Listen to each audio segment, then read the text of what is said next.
Good morning. It's Ann Brennan with ASMM Digital Small Business Connections. And we are having, I tell you about my weather every day, so I'm not going to talk to you about my weather today. What I am going to talk to you about is how you see me sipping out of this cup. You see me sipping out of this cup, and I'm sure you look at it and you go, Iowa, she must be from Iowa. But I want to tell you the story behind my cup. We are sponsors at the Naval Academy. We sponsor families there, and almost all of our boys, with the exception of two, are from Iowa. We have one from Indiana who we love dearly, and he feels neglected because he doesn't have it. We don't have an Indiana cup like this. And we have one who's from Dubai, but otherwise they all come from Iowa. And so I have more Iowa cups than you could shake a stick at. So that's the story of this mug. I do want to tell you what our podcast is about, though. We are the podcast for entrepreneurs by entrepreneurs, with the idea that we want to give you something that you can walk away with today and put to work in your business. And the way we do that is by live streaming. We live stream this episode. We live stream every episode so that you can ask questions of our guests who are here. So today we have Jodi Hume. We're going to invite her on. Hi, Jodi. How are you? There you go. I took you out for a minute. There you are. I am back. Woo! You are back. Jodi, tell everybody a little bit about what you do. Sure. So after 17 years in a growing architecture firm, basically they ended up calling me the COO. I took care of everything that was not being an architect. They were thrilled to have someone who just liked to make things better and then move on to the next thing and make it better. So I have a operations and marketing background, but the thing that was most salient about my time, my 17 years there, was that I was originally in the weekly leadership team meetings. And then just because, as a friend of mine says, you're here to do what you can't not do, I was facilitating those meetings before I even knew facilitation was a thing. So fast forward many, many, many years and a lot of crazy experiences later, I got some official training in facilitation and coaching. And so since 2003, I have been doing that. I did both for a little while. And since 2010, I've been exclusively facilitating and originally coaching with entrepreneurs, but that has evolved very quickly in the past 3 or 4 years in particular into, on the coaching side of it, to more on-call decision support, because I found that what they didn't need was, support every second Tuesday at 3:00. They needed, do you have 10 minutes? Because I'm going to blow my lid about this thing, or I can't make this decision, or I'm dragging my feet, or I have to have this hard conversation. There was in the moment guidance and navigational support was what I wanted to be doing. And I was frustrated that we weren't always talking at the time when the issue was hot and they were talking about something that happened last week. And so I just decided to turn it on its head. And so that's how I do it now. I love both of the things you said there. I love that you just decided this isn't how this is going to work and I'm going to change it. But I also love the idea, and I think I see this in a lot of people, and especially as we kind of get older, you look back at your life, and I started a marketing company, right? Mm-hmm. If I look back at my life, I've been marketing since basically I could talk. Yeah. It's part of who I am. And so what you said with you being a facilitator, it's probably who you were always. And I will tell you, I can't believe this has never occurred to me until an interview I was doing about a month ago. And I have actually been doing the work that I do now literally since I was 5 or 6 years old, because my mom was an entrepreneur my entire life. Both of her parents, including my grandmother, who in the 40s, this is quite an extraordinary thing, both of them were entrepreneurs. Entrepreneurial conversations were had around. And my mom very early involved me in conversations. I remember asking her questions to kind of sort between fact and fears and fiction, because I'd be like, well, there's this, I remember thinking it was like a peanut M&M. There's this nugget of truth in there, but in this metaphor, chocolate is bad, which is terrible. But there's all this other stuff wrapped around it. And so asking her questions to kind of diagnose those and separate the variables so that you can see them differently. I remember doing that when I was really little. So yeah, I guess I've been doing it forever. Well, and I think that's so true for us. If we could go back and see what is that thread. And, Sean Heritage was on the show and he talks about connecting the dots. And I think that's it. I mean, you look through your life and those dots all connect and they bring you to where you are. And it's why I really feel like, I have an 18-year-old son and I'm like, you don't have to know what you're going to do. Because the things that I do now, I didn't know any of them existed until I was at least 32, 30, 32. I didn't even know facilitation was a thing. I didn't know coaching was a thing. Right. I didn't know that. And now whatever it is that I do now, like, doesn't actually exist. So Yeah. like, I have to explain it every time.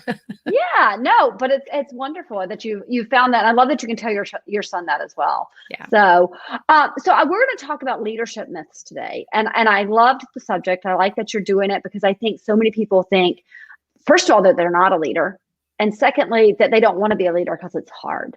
Right. So tell me how you came up with these myths and how you go. Yeah.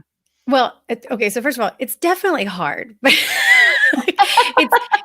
it's hard. Again, it's almost the peanut M&M kind of thing. There are things about it that are really hard, but we make it so much harder than it needs to be. And part of that is I don't even know how these things got started, but it's almost like there's this stack of weird agreements we made as a society over the years that don't serve actually leading. And so I think there's a bunch of things that we started to make up about what it means to be a leader that makes it far more hard than it really needs to be. And over time, I think the most salient thing that I started to notice was I would talk, because I talk to all these people. I hear the stories that often they don't really want to share with other people. Sometimes they're a little bit embarrassing or just vulnerable or awkward, or they're just not sure. And they always think it's just them. They're like, oh, I know this is weird. Or, are we the weirdest client you have? And I'm like, I'm sorry to disappoint you, but this is like shockingly normal and completely. Right.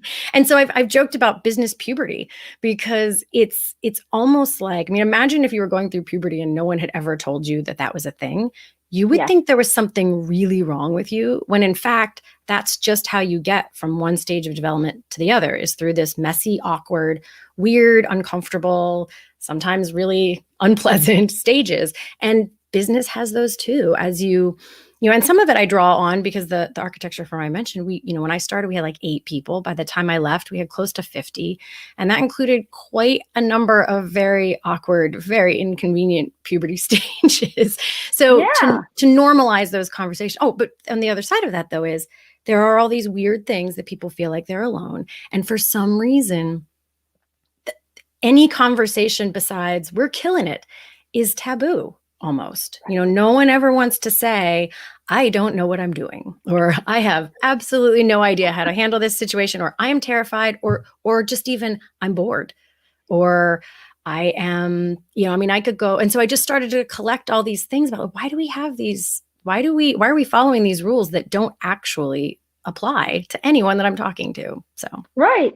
Well, so there was something a couple of years ago, I went to a conference and they talked about these things that you believe about yourself. And one of the things I thought is, speaking of awkward, I thought, well, I'm awkward. I tell people exactly how I feel, right? And I had this thing where I thought, this is really bad. And then I realized when we were talking about this at this conference, I realized, wait a second, that's a gift, because when I tell people how I feel, it allows them to say the same thing. Yeah. And that "you are not alone" part is huge. If we could all realize that, if you just say to another entrepreneur, any entrepreneur, they're probably going to understand where you've been or where you are. Yeah. Yeah. And so every single service I offer now is trying to climb in a bunch of different windows into this same room of, partly, if all it did was just make people feel less alone, I think that would be important and value on its own. But I think what's so crazy about it is it doesn't even begin to stop there. The efficiency and the productivity and the growth of companies, when people don't sit and spin their wheels and get stuck because they think they have this, like, I mean, shame's a bit too strong of a word. It's not always like shame kind of things, but the conversations that don't have a place to go end up being sticking points. Right. But, I'm going to go back. I'm not sure that it is too strong of a word when you talk about shame. Yeah. You talk about people who should hire people, right? So somebody who should hire an accountant to help them with their billing. Right. But they don't do it because they're like, if they figure out how I've been doing it, they're going to really, think less of me. When meanwhile, most people are doing it the way they're doing it. Oh, because totally. They haven't hired somebody yet. I had a client one time admit to me, after a very weird and I knew something was up. You get that feeling in your stomach. I'm like, what are you not saying? And I kept digging around, and because it was just this strange conversation. And then he was like, Jodi, and then he admits to me, and he ran a huge company. He was like, I don't really understand financial statements. He's like, I know what to ask about and what to go, oh, if you know how to make the face that makes it look. He's like, but I don't really understand them. And I've tried to read about it, and it's like a mental block, and it's embarrassing. I was like, okay, great. We can work with that. Like that's okay.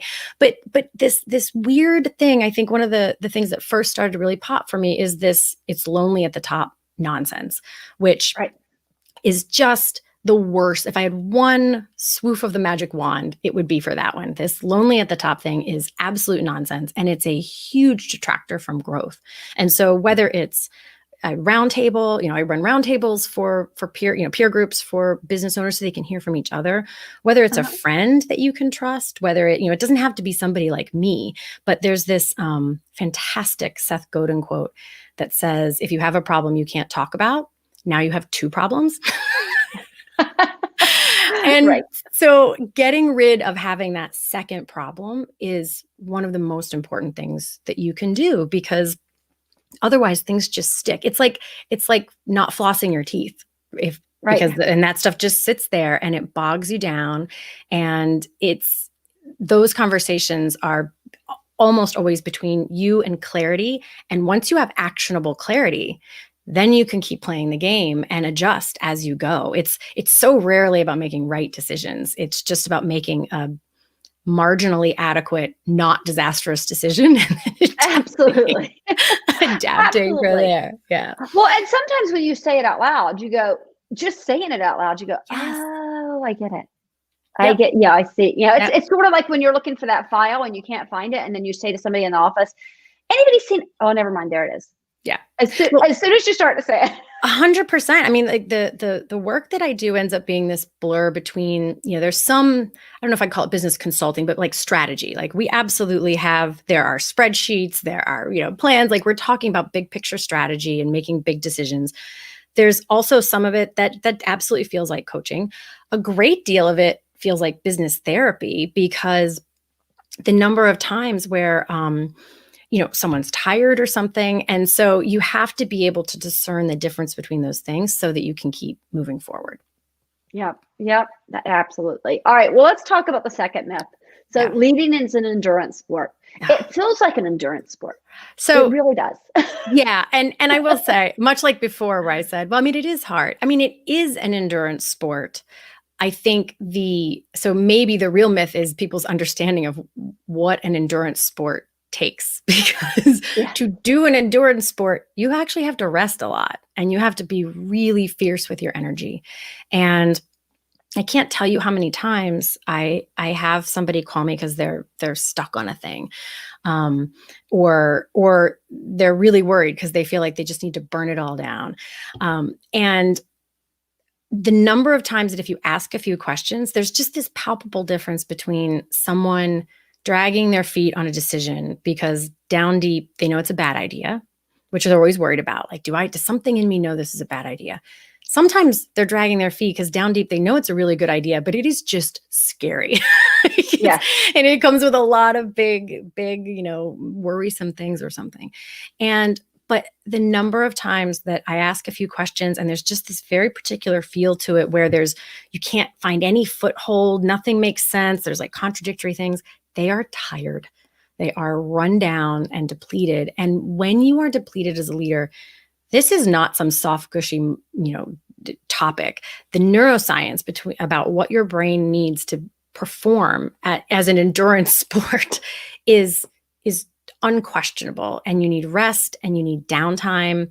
You need sleep and hydration. Like taking good care of yourself is not, and not only is that something that I don't think comes naturally, because I mean, my goodness, everyone knows how that feeling is. Like when everything is like slamming forward, the last thing it feels like you can do is to take a break or to go walk for a day or something like that. But I have a very quick personal experience of that. I mean, keep in mind, I'm the person who says these things.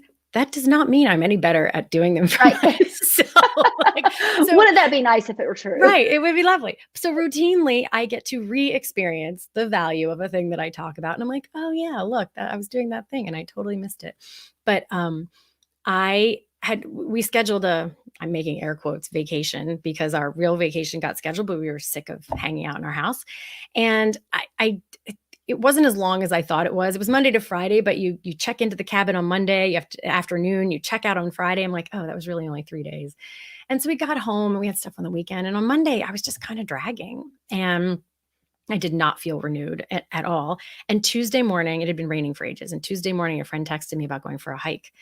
And I was like, I can't. I just came back from being gone for a week. I have all this stuff to do. But it was the one day it was going to be nice for like another 10 days. And this is about a month ago. So I went, and here's the fascinating thing. I feel like I have quantitative data of my brain going from like a wadded up ball of paper to just like unfolding back into its original shape, because I love to take pictures. And normally when I go on a hike in the forest, I take like 100 pictures. I take pictures of everything. So the first half of the hike, there are no pictures. Actually, that's not true. There were 2 pictures, and they are the most boring pictures you could ever seen, as if someone said, make sure you take 2 pictures while you're out there. And I'm like, snap, snap. And so there were like obligatory pictures in the first half of this 3-hour hike. And then right about the halfway point, some pictures, and they're all timestamped, so I could like see it happening. There start to be a few pictures here and there. They start to get a little bit more interesting.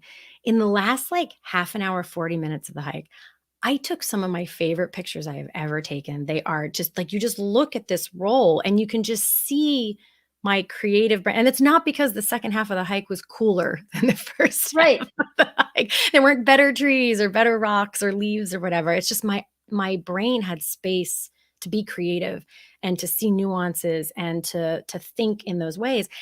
And as if that doesn't feel good enough the way it is, the next like 3 to 4 days, I got more done than I had accomplished in weeks. And so I put up a few of those pictures. I have them around in a few places as reminders of like, don't let yourself get that wadded up. Make sure you take time so that you can actually have access to that part of your brain. Yeah. Well, so I have the most amazing team. And one of the things that they do is they know I took a vacation. I did the same thing at the end of September. I took a vacation. I went down to South Carolina and we rented a house, stayed in the house, went to the beach, stayed in the house, went to the beach. That's it. Mm-hmm. But it was awesome. And I let go. And they know when I do that I'm going to come back, and it's like they're standing there and they're like, okay, we're ready. Because they know I'm going to come back and I'm going to have the fire hose of Anne is coming exactly. back. She's coming back and she's going to have 100 ideas. So, well, and I will tell you that important. It's so important. And it was fascinating when everything hit in early March, and I swear, I think I heard from every single client I've ever had having to like talk through decisions. A lot of people were paralyzed. Anybody who's used to making decisions based on any amount of certainty or predictability or any of those kinds of things was a little bit stuck. And people who are more adaptive were a little bit better off just sort of figuring it out. I had one client who, as it really all ramped up, took 3 days off, and she went away.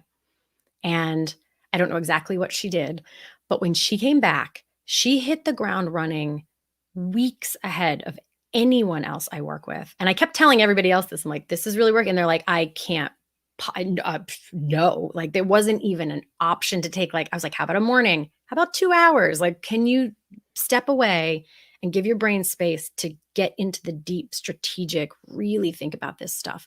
And they wouldn't.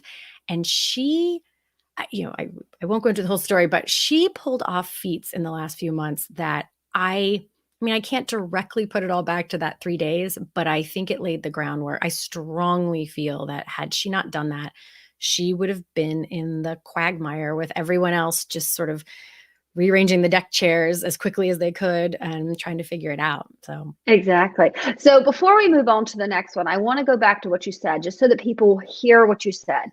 You said leading is an endurance sport, but you need to understand what an endurance sport is. And I just want to make sure, because you said there's 2 things, and the one I'm forgetting, but one was rest, and I totally know that. Yeah. What was the other one? It's rest. It's downtime. which, Okay. I used to do back in the day, I used to do talks on time, like time strategy, not productivity stuff. And I would say, like, where do you have your best ideas in this? Where do you have your best ideas? And it used to be, 10, 12 years ago, people would always mention the shower. People would often mention the car, like in the car Yes. ride, they would have it. Guess what? Starting about, X number of years ago, no one mentioned the car anymore because that's also packed with podcasts and phone calls and some people texting, whatever. But we packed that time too. And there are studies about what you need in order to actually have an insight, to have like a brilliant idea. There must be alpha waves present in the brain. And that means you have to have some amount of relaxation to actually even get to that part of your brain. You will reliably not be able to innovate and think in your most nuanced way without Right. that relaxation time. Or not even Right. relaxation, but just downtime, time where your brain has some space and some silence. It's white space. I think of it a lot as like, Right. you're from marketing, you don't pack the page top to bottom, left to right. You put in white space. And so I strongly advocate for strategic playing hooky, like having the Yes. day, like just, and sometimes like it's kind of what I did that Tuesday. I was like, I'm not in my best shape, so I'm going to try this and see how I Right. feel on the other side. And so that's what I know it's it's a hard thing to do. You feel like you're drinking from a fire hose. How can you possibly take a break? So even finding tiny, small ways to test it out and see if you feel the ROI of it right on the other side can give you that confidence to keep trying it and make it an actually important part of your strategy. And I'm just going to say this, and I hadn't thought of it until you said the fire hose thing. If you think about it, when you do that, so you're drinking from the fire hose, when you take that break, you go over here, the fire hose is still going. Some of that stuff is still flying, but a lot of it's stuff that you just didn't even need in the first place. So you've let it go. Yeah. And it was blowing past you anyway. I love that. That's the best part of it is it's not like in these moments where it feels like you can't step away or just even pause to take stock and figure out what you need to do or to clean your desk so that you can find, like, all these things are kind of like business self-care. The funny thing is, it's almost as if in those moments we feel like we can't possibly step to the left or loosen our white knuckle grip, as if we imagine that we are holding it all together in this like perfectly pristinely put together way. And I'm like, Right. but you're not. You're dropping Right. balls and like nothing is working. So what is really What do you have to lose? Just try it. I know. Well, that was part of my decision that Tuesday morning is I was sitting at my desk as if that counted for anything, just kind of frittering. I was trying to work on things, but nothing was working. And so, really being honest about what you are, that's why I think it's such a myth, like really being honest about what you are accomplishing by just pushing, like hustle has such like, there's like this red badge of courage about like hustle and working hard and whatnot. Absolutely important, but there's good hustle and there is bad hustle, and being able to recognize bad hustle is a high level leadership skill. Yeah. And I said before we went on, but I'm going to say one more thing. So there's a guy, Bill Bradley. He calls himself Epic Bill Bradley. He does these crazy long endurance things. And one of them is through the snow, and you pull a sled and you go for days, and he's never finished it. And every time I talk to him, he says, Anne, remind me next year that when I get to the point where I want to quit, all I need to do is stop and rest for 30 minutes and I'll be fine. Oh my goodness. And every year he gets to that point and he doesn't stop and rest. He ends up quitting. And I'm like, God, that's so what our lives are like. If we could get to that point and take that break.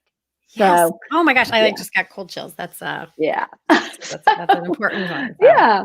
All right. So, and this is my point with this podcast. I know that there are things that we know that we can help people with. So I hope that helps. All right. Leading is knowing. That's a myth. Why is it a myth? So here's the really funny thing. Fundamentally,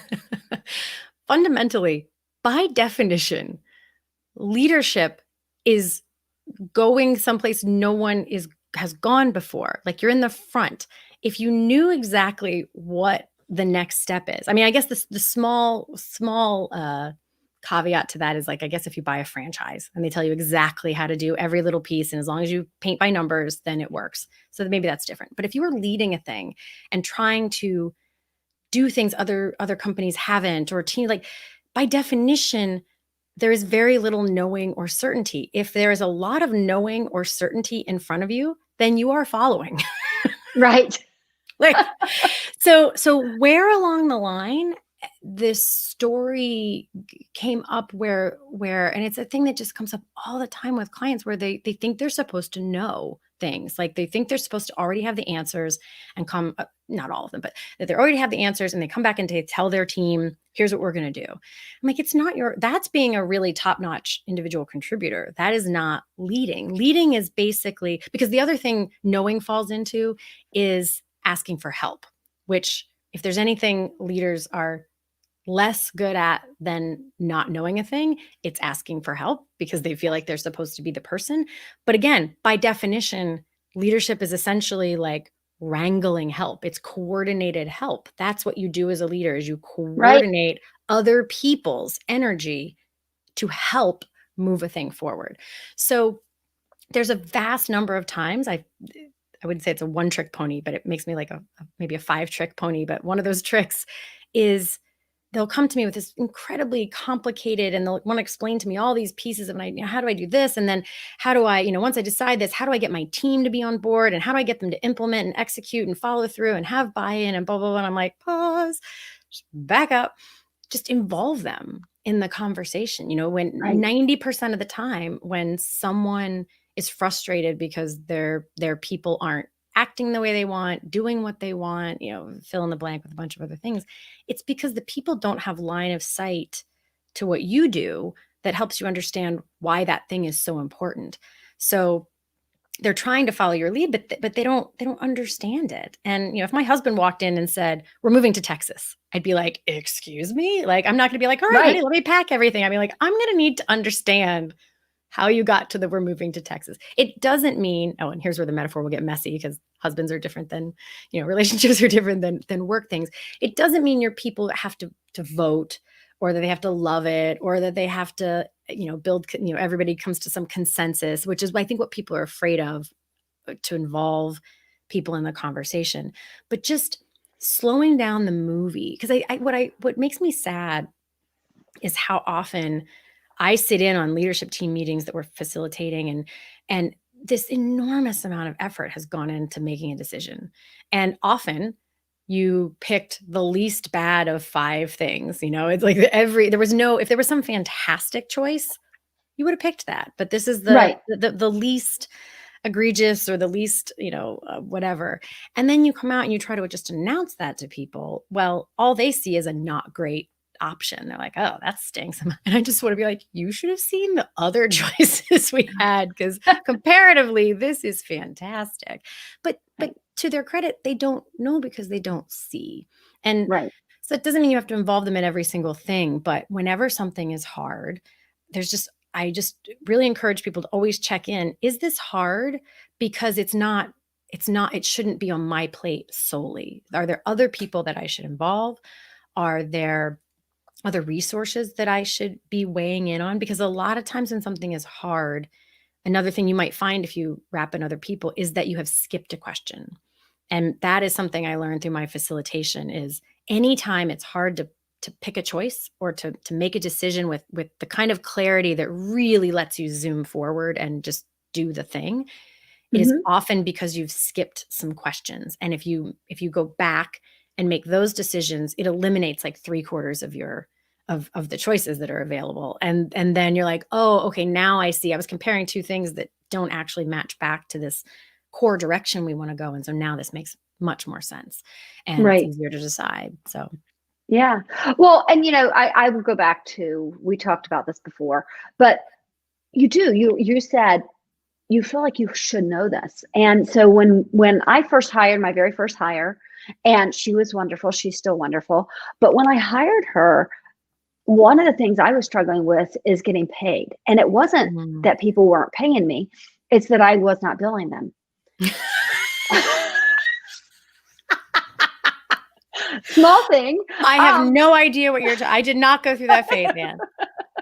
But So But Anastasia who said to talks me, about that? Who talks about nobody the talks fact that about it. Right. like I wasn't sending invoices and so that's why I have a cash So flow what's happening? problem. Well, and then Anastasia just said, why don't you just, pull it every month? And I was like, oh, we could do that. Yeah. Instead, why don't we just set them up on a processing so that Right. we can pull it every month? Such a simple answer. But had I I not know. said to her, this is something that really, as a leader, I feel like I should know how to do this. Yeah, and You it's know? I don't know if you did like sleepovers as a kid, but like we used to do that thing where you like someone would lay on the ground and everyone would put like two fingers under the person and then you could just like instantly lift them with only Yes. a couple people. Like it doesn't take 10 people, like even just a couple girls, we'd like lift the other person. And I think of that so often. It I, especially because I do have two kids. You always heard that phrase when they were younger, like it takes a village to raise a child. And I just fundamentally believe it takes a village to do so much more than raise a child. It takes a business to grow. I mean, it takes a village to grow a business, to grow as a leader. You have to be able to like reach out to other people and get that. But the other funny thing is with the leadership that ties to parenting, what you were just saying is sometimes they have a better idea. But also, I think there's real power in acknowledging where it is an unknown. I mean, I think everyone has Right. had to really flex that muscle. I had so many, and I was I'm not making fun of them because I have such compassion and empathy for how hard this year was for people. But I had so many clients who were petrified to put any kind of communication out to their staff or certainly not clients that said, we don't know, like how long, they're like, well, we have to pick a date and then we have to stick to it. And when we'll be back? I'm like, no, I mean, you You don't can, know. but you're, as long as you're cool with probably changing it. Cause like, we don't know. And that was Exactly. really, really hard being able to say, and again, I feel like every piece of advice has like its flip side. Like, no, you can't not know anything ever because that's not leading. Leading is Right. guidance and direction. But I just had a conversation with my teenage daughter. She's like, well, or am I going to be able to do this or this? I said, I got to tell you, this is my first time hitting this phase of having a kid. And I don't know what my rules are going to be because I don't want to make rules just because I've heard other people have those rules. But I Right. also have to keep you safe. And so this is a thing we're going to have to figure out together.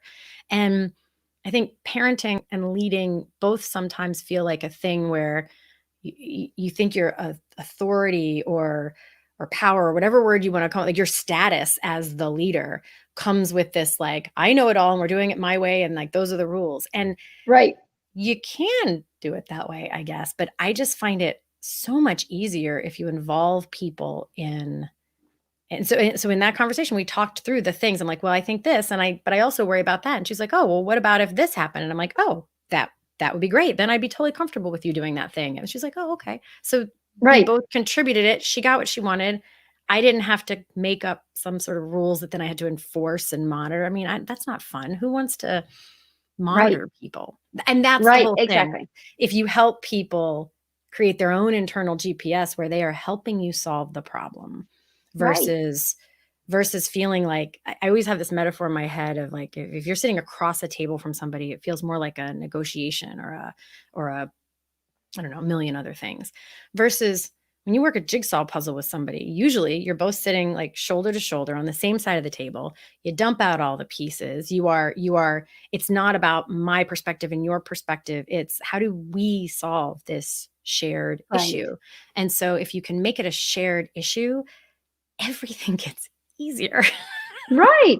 Right. I love So much it. It's easier. absolutely true. I love that. Yeah. So I have to tell you, usually we talk beforehand a lot, and I go through each of these and I'm like, give me a hint as to what this is. I have no idea. Sometimes you just need a flick. I had to look at that word twice to make sure Like, I wasn't missing something. yeah. So. No. Yeah. So this is just a very quick story. And I think it was really foundational for me. And I think about it all the time. And I take it into leadership and my own life and with my kids and just everywhere. And that is when I was about 7, I guess, ish. I had gone to vacation Bible school as we always did as kids. And I think anyone who ever went to any kind of summer camp like that had the experience where you come home with the like little styrofoam cup, the white styrofoam cup with some sort of seed. I have no memory of what the lesson was, but there was a plant. And my younger sister also had hers, and they were sitting in the window, and, days go by, weeks go by. I have no idea. I was 7. And my sister's plant is like 5-6 inches tall. Mine, nothing. There's just nothing there. And so I was, of course, devastated and probably somewhat competitive, whatever, but I was also just sad that my plant wasn't growing. And my mom comes in and she sort of looks at it and she goes, and she just like flicks this one little tiny ball of dried up dirt that was like sort of in the center, and it was about the size of maybe like a penny or something. And she like flicked it, and my plant goes boing. And it was nowhere near as tall as my sister's, but it was there, and it was growing, and it was doing it wasn't dead. It was in there. And I think about that story a lot when I'm talking to people, because especially when I get referrals, the part of the other reason that I started doing the work the way I'm doing it now, as opposed to these like coaching relationships, is people would come to the call with this feeling. Again, I do think it ties back in some ways to a shame sort of based thing. Like, they wouldn't always say I'm broken, but like I need an inordinate amount of help, and I need, they felt like they needed months of coaching. And sometimes that was the case. I mean, sometimes there were some really ingrained systemic issues that needed to be worked on, but so many times they just needed to talk a thing through. They just needed to say it out. Sometimes, like you said before, sometimes just saying it out loud, things happen in your brain and you're like, never mind. I know what I need to do now. And so those like one-off calls, I was like, okay, well, call me if you have another issue. Like, it was truly, which is different than if somebody really does have a problem that needs worked on. That can actually be a not responsible thing to do, to let them feel like they've solved their problem if their problem is really still there. Right. But it was just this awareness of you don't need a coach, you don't need a consultant, you don't need a therapist. You just need some sort of mechanism, whether it's a person or a peer group or whatever it is, some sort of mechanism to first, like, just give you a flick or hold up a mirror, watch you parallel park your car. I've got a million metaphors for how it works, but try that first. And it's honestly like your computer. You turn it off and turn it back on. See if that works first before you ditch it or buy a new computer or whatever. Right. Exactly. No, I love that. And I think it is often that small thing. Like I said, Anastasia said, well, why don't you just pull the money instead? Yeah, people have their own answers. They just can't see through to them because they have thousands of pieces of information. They can't discern. Part of my work at the architecture firm was I handled the lowest level of IT support, speaking of turning off your computer and whatnot. But when I would do that, it was the exact same process that I do with clients, which is, if they can't connect to something, well, first you swap out the cable. And you're like, okay, that didn't change. So it's not the cable. Then you can swap out another thing. Okay, so it's not that. So, we'll log in as somebody else. Okay, well, it's not their network profile. So it's not that. And you slowly isolate the variables, and then it all gets much more clear. Right. So. Right. Well, and you said, I'll go back to your myth. It's lonely at the top. It doesn't have to be lonely at the top. And I think having, there are resources. There are people like you. There are, you said it, groups. Somebody yesterday asked me who my mentor was. Do you have a mentor? And I said, yeah. And they said, well, how'd you find him? And I said, actually, he's a client. And he's definitely my mentor. I'm the person he talks to when he's just like, this is really stressful, right? I can't always give him anything, but I can be an ear. Right. Yeah. But he, meanwhile, is the other thing. So, it doesn't have to be lonely at the top. And I think having somebody like you, sometimes I can talk to anybody. I talk to the person in the stall next to me at the bathroom, honest to God. But some people can't. No. And so having somebody who is their designated person is so very important. So I think you really perform something that matters to people. And and there are all these things that, because it's lonely at the top, because people don't share these stories and normalize things, they're also not always aware of, like, do you know how many CEOs don't almost never have somebody tell them they're doing a good job? Oh Like they yeah. get very little positive feedback, or somebody will say like, "Oh, great job," but they also, I think part of it too is they're not sure they can trust that, because it's like, well, are they just saying that because they work for me? Um, Right. and you can't. So I also have people sometimes calling for. I wish there was a better word for validation, because I think validation sounds like you're saying like, I validate you, you're patting on the head that it's the right answer. But validation only works if you have proven that you will also say, oh, that's a terrible idea. Like, Right. because Right. then you're truly Exactly. like, it's like a litmus test. But they need that encouragement, and to be told that they're, to be told they're doing a good job. If they are doing a good job, they need it, but Right. they have to be able to Right. trust that advice. And that is another thing that no one talks about, is like, no one's told me, because they feel like they're not supposed to need that. But Yeah, guess what? no, They and do. until you said that, I didn't really value. I don't think I've really valued how much support I get from my husband in this. I Yeah. told you before that he works for a big company, big company, and he deals with big numbers. And so Mhm. sometimes he's like, that's an easy one, right? Yeah. But the number of times he said to me, "I'm so proud of you," Aw. like it's a really neat feeling. So yeah, Yeah. And I think it's weird. I think people forget.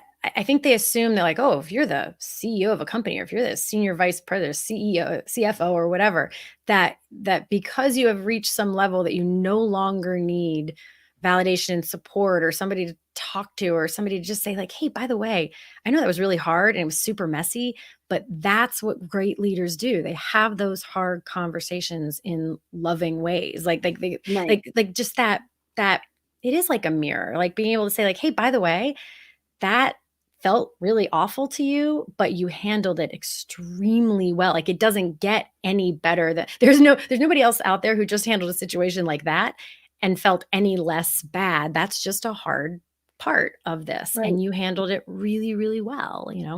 So I love what you do, and I love what you said about being able to trust, because one of the things that has bothered me my whole life, and I pride myself in it, I will not compliment you unless I truly mean it. I'm like, so I say to people, if you have an ugly baby, I won't say anything. right. Yeah. Yeah, I'm not going to say, oh my God, he's so cute. I'm like, yeah, that's a baby. Yeah. I'm going to Yeah. leave it at that. And that I seems always, mean, yeah. but Yeah. that's not, but when I compliment you, when I say, oh my God, that was amazing, I I meant meant it. it. Yeah. Right. A friend of mine and I joke about how if somebody asks us to review a thing they wrote or something, that we feel compelled to make sure to find at least one thing. I mean, if there aren't plenty of things to be a little bit more critical about, but to have something that says like, you might consider changing that or whatever, so that they will believe the good parts. Because Right. it's one of the things I found in this work that I found really shocking, early on, but it is universal. It is so much easier to get people to believe. Everyone says it's like, yeah, they hesitate to have hard conversations or give people hard feedback or whatever. People are much more inclined to believe your critical feedback than they are your positive feedback. It's Absolutely. hard to get them to believe you. You have to earn the right, I think, to give that feedback and have it be digested, because people really struggle to digest that stuff, and in a way that they internalize it.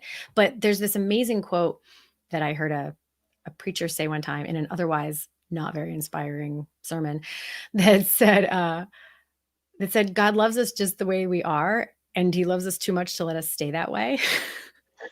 And I thought, oh my God, that's how I feel about like my clients and my friends and my kids, because I do think those two things are it, the power of it is when you have both. Like if you're just trying to change someone or fix somebody without loving them for who they are, exactly as they are, without doing anything differently, you haven't earned the right to work on them or try and Right. fix them, and it won't stick when they're doing that to themselves. I have a number of clients who just want to talk about, what do I need to do better? And I'm like, well, until you actually want to create this foundation of what you're really proud of and what feels good, that will be very shaky ground we're trying to work on if you don't have that base.